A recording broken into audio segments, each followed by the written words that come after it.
تخيل انك تعيش في عالم الامنيات فيه مش مجرد امنيات واحلام، لا دي حقيقة متعبية في ازايز وتقدر تشتريها من اي مكان. لا مش حاجة غلط زي اللي انت فهمتها، لا. العالم الموازي ده فيه 3 انواع من الامنيات: امنية الدرجة الاولى والتانية، ودول احسن نوع وبيتحققوا فعلا وملهمش اثار جانبية، ولكن عايزين نقول ان هي محتاجين اذن ورخصة، ده غير طبعا ان هم غاليين جدا ومش كل الناس بيجيبوها. أما الأهم هي أمنية الدرجة الثالثة، ودي زي ما بنقول كده أمنيات مضروبة ونتيجتها مش مضمونة أبدا، بس في العالم الموازي ده بيقولوا عليها أمنيات ديليسيبس.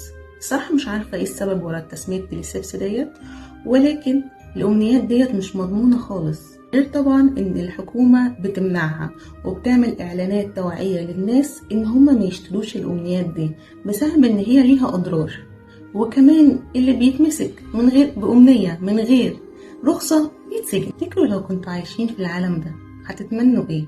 لو انتوا عندكم أمنية الدرجة الأولى والتانية وأحلامكم فعلا هتتحقق، تتمنوا ايه؟ كل ده هتلاقوه في الرواية المصورة اسمها شبيك لبيك، واللي مكونة من 3 أجزاء لدينا محمد يحيى، ومش تندموا أبدا على ان انتوا قريتوا الكتاب ده.